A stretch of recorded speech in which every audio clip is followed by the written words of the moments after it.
I'm Rosie Guerin, and you're listening to The Wirecutter Show.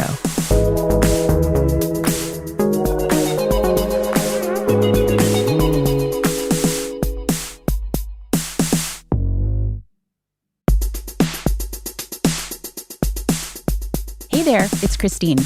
This week on the show, we're talking about how to get the best deals on travel. Seeing new places can be incredibly fun, mind-expanding, and fulfilling.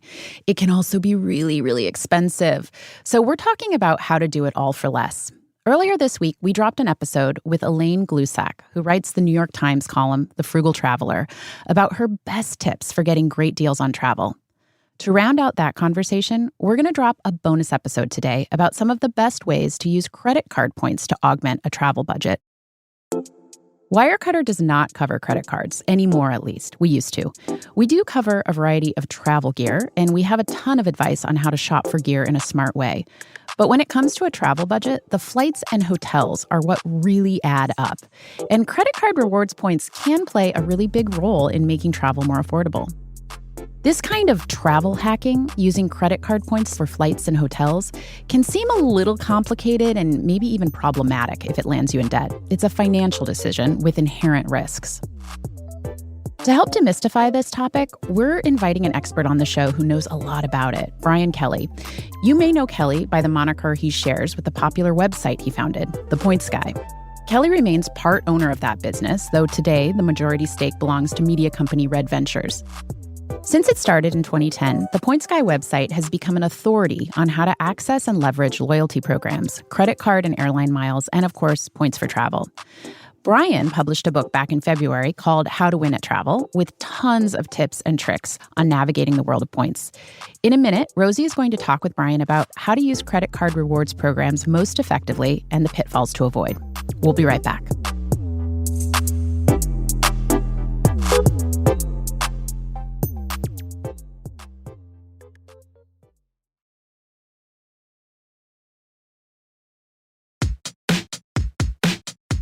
Before we get back into the episode, I want to ask you for a quick favor. You've heard us say this before, but the holiday season is sort of Wirecutter's Super Bowl. The team goes hard to help you figure out the best ways to host, cook, gift, and more. We love it. And we love hearing from you, our listeners. This year, we're planning an extra special gift-giving mini-series, and I want to know what you need help with when it comes to gifting. Is there someone in your life that's really hard to please? Are you wondering what the youths are looking for this holiday season? You and me both. Are you struggling with gift-giving etiquette? Are you wanting to gift with the constraints of a budget? We want to hear from you. So record a voice memo on your phone and tell us your first name, where you're calling from, and what your gifting question is. If it's about someone in particular, give us as much detail as you can. That'll really help us. Then email it to us at thewirecuttershow@wirecutter.com. Again, you can send your voice memo to thewirecuttershow@wirecutter.com. And your question may wind up getting answered on the show. Thank you so much. Welcome back. Brian, welcome to the show. So happy to have you here. Thanks for having me. So we're going to focus this episode on a discussion of basics for maximizing points for travel and how to do that with everyday purchases. Before we get into that, many listeners are probably familiar with the name of the site, but maybe not the person behind the Oz, behind the curtain. So talk to me about your origin. And I remember hearing that it had something to do with a family trip to the Caribbean. But yes. give me the story. So there is a Points Guy, and yes, it's me. So I started the Points Guy 15 years ago. But my real points origin story was in 1995. I was always the computer whiz in my house. I was the AOL hacker. I had Prodigy internet, dial-up early 90s. And my dad had gotten a job for a startup. And so he started working from home as an executive, and he had to book his own travel. So my first job really was booking his travel on Travelocity. I was a little travel agent. I was just obsessed with the internet. And one day he said he had all these frequent flyer miles, but they were split up between US Air and American. So he's like, we can't all go somewhere because it's two different programs. And I was 12 years old. And I said, give me a beat. And I called the airlines, and here's a tip, everyone. This still works in 2025, is be nice to phone agents. The phone agents have a lot of power. I figured out a way, and I'm one of 4 kids. So my parents, my parents are humble. They were not jet setters, but I always had an urge to travel the world. So I was able to use all of our points.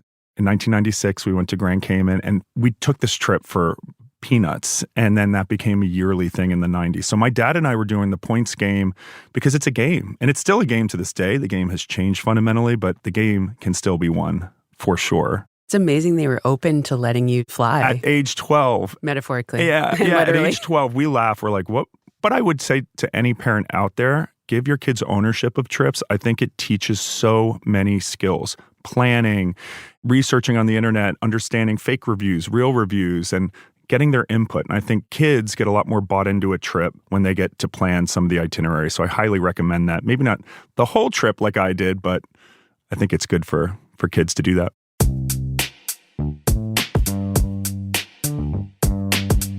Back to points. I think most people know that points are something that they can earn from using credit cards, whether it's a card from a bank, whether it's a co-branded card between an airline and a bank.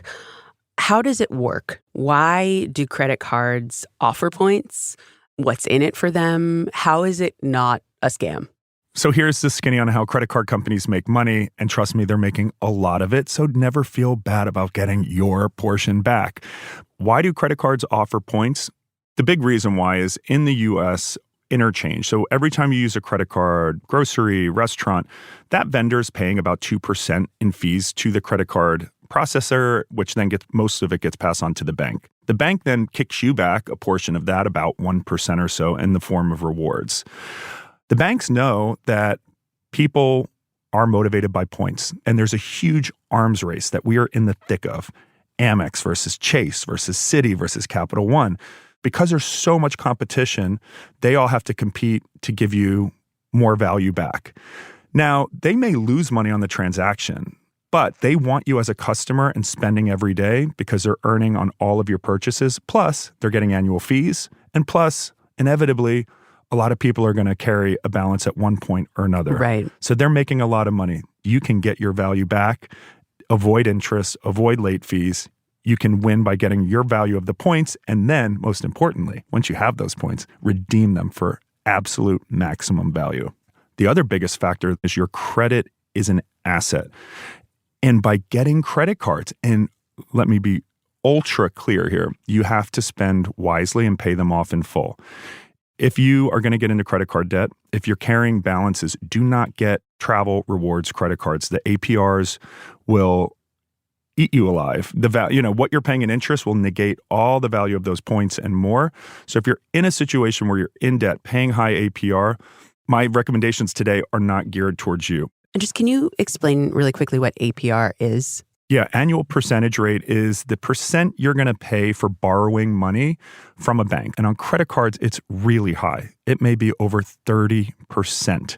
Wow. Now, when we're talking about points and miles that you're getting, these are worth 1 to 2 cents a piece. So really, there is no way where you pay interest on balances and that the value of your points are going to make sense. And if you are carrying a balance, no shame, but get a credit card that has 0% APR for 18 months. Neutralize that debt before you can truly take full advantage of the points ecosystem with credit cards. Are there other pitfalls that you warn people about to keep their eyes open for before they get in the game? I would say start slowly. So another thing to consider is the sign-up bonus. This is the initial dopamine hit that the credit card companies want you to get. It jumpstarts your balance. What they'll say is if you're eligible, the bank's going to give you a bunch of miles or points as a welcome offer. And there's usually a spend requirement attached. So $3,000 within 3 months. But there's some nuance that some people make mistakes on, including the annual fee for the card does not count towards the spend. Right. And also the clock starts ticking not when you activate the card. This is a big one. It's when you get approved.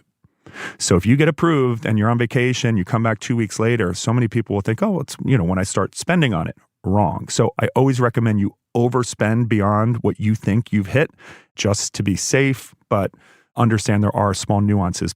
there's always a cost. So I always recommend everyone who gets into this, start with one card, pay it off, get in the groove. But these sign-up bonuses are real money. And this is what gets people really hooked into this game. So you have to, when thinking about a sign-on bonus, you have to think about offsetting the cost, the annual fee of the card, number one. And number two, think about, you might get instantly approved for a card. Yep. Try and start spending toward that minimum spend as soon as possible and not waiting until you open the mail. And many credit card companies will give you a digital card so you can begin using it right away.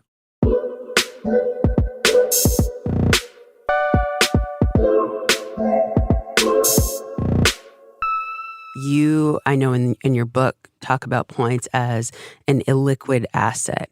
So that means that points are part of your personal finance package. When you look at your personal finances, you should consider it as currency. Absolutely. And when you're thinking about rewards, there are three flavors. In my opinion, the main 3 points currencies, rewards currencies, are number one, cash back. So that's pretty simple. It's a percentage back of every dollar you spend. In general, I would say the average is about 1.5% cash back. That's a solid return.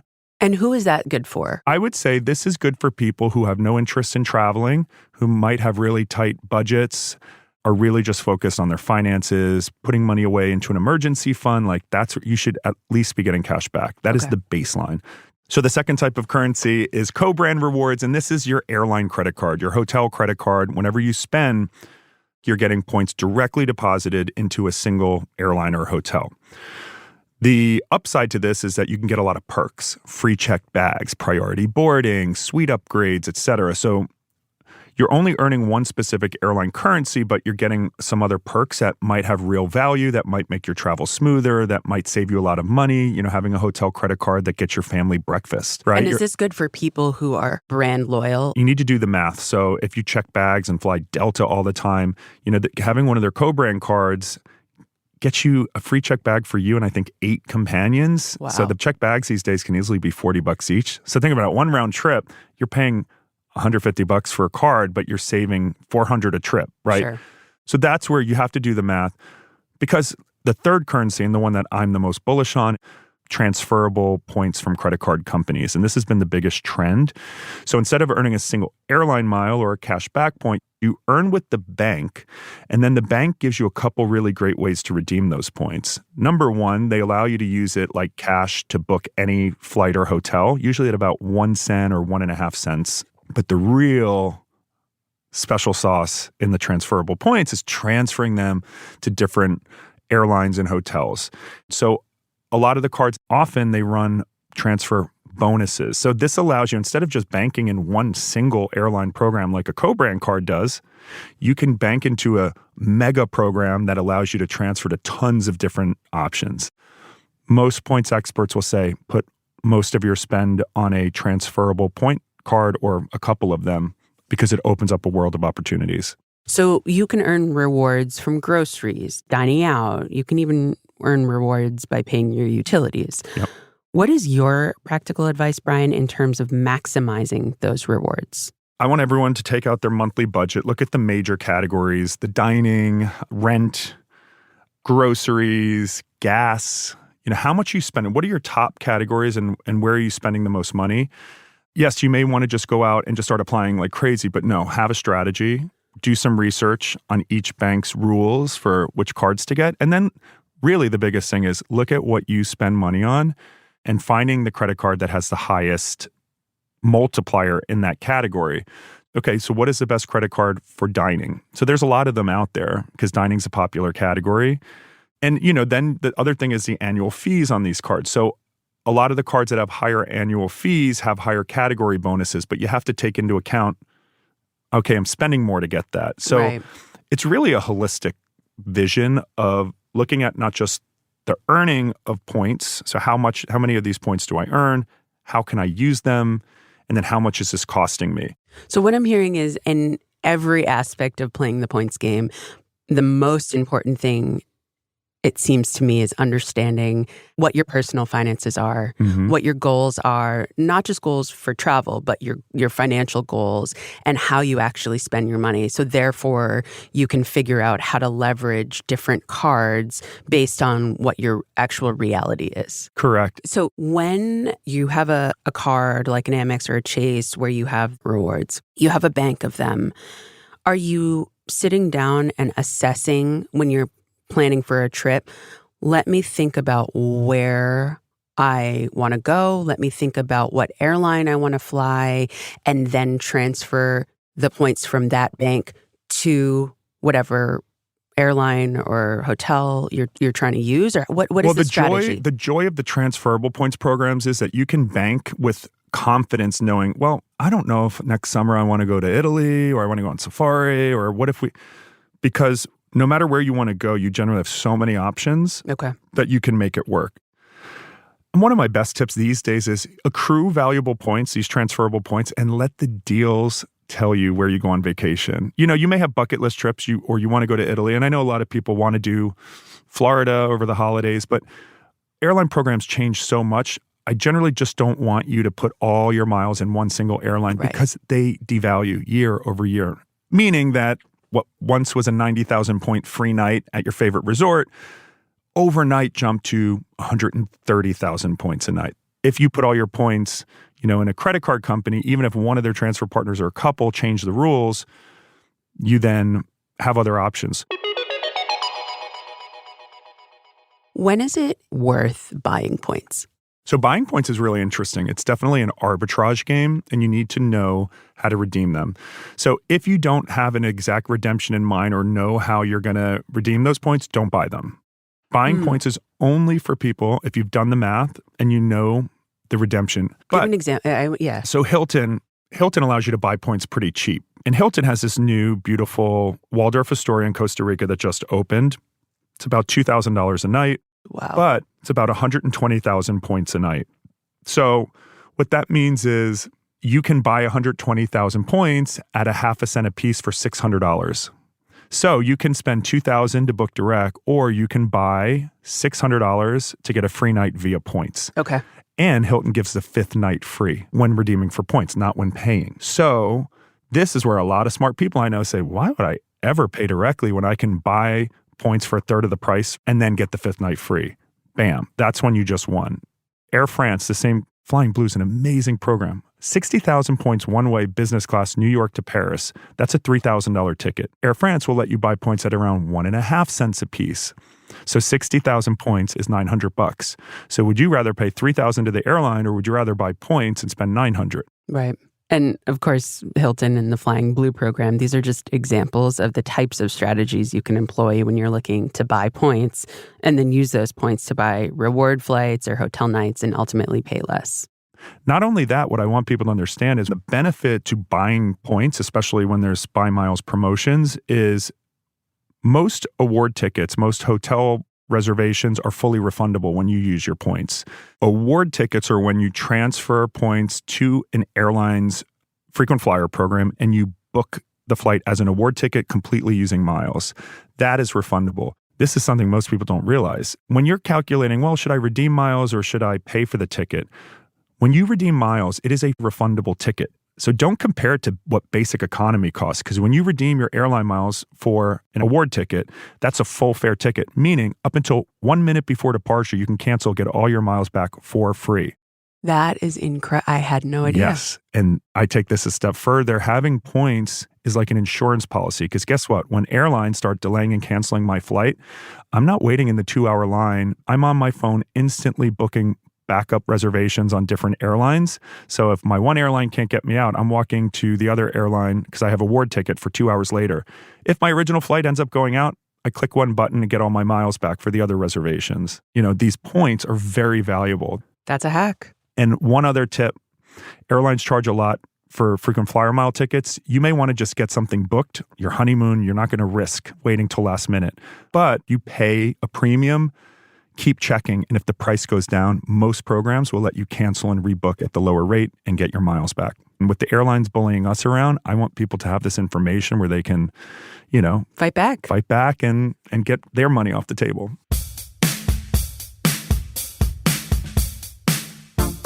Brian Kelly is the founder of The Points Guy and author of the book, How to Win at Travel. Brian, thank you so much for joining us. Thanks for having me. Safe travels. That's it for us. Till next week. If you like the show, we'd love you to subscribe wherever you listen to podcasts. Thank you so much for listening. We really appreciate it. Peace.